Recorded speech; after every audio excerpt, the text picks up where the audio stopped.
இரு நான் வெளியே போய் வருகிறேன், கொஞ்சம் புழுக்கமாக இருக்கிறது. சரியா, நான் போயிட்டு சீக்கிரமாக வந்துருங்க. செல்வாண்ணா கொன்னூர் ஒஸ்தி.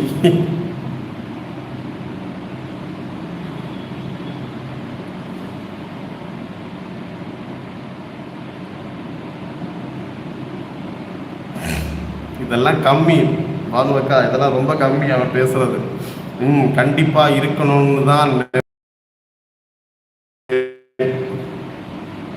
பட் முடியாது போல, முடியாதுல்ல அப்படின்னு போட்டிருக்காங்க காளீஸ்வரி. நான் எத்தனை டைம் சொன்னேன் நம்ம லைவில் வந்து ஏசி விண்டோ மாட்டுங்கன்னு சொன்னேன், பார்த்தீங்களா? நம்ம செல்வா பிரபு நாளைக்கு லைவ் வரும்போது ஏசி நம்ம லைவுக்கு மாற்றணும். நம்ம லைவுக்கு கண்டிப்பாக சேட்டைக்காரன் எங்கே போகிறான்னு தெரில, நீ போயிட்டு தான் பாரு வஸ்தி அப்படின்னு சொல்லி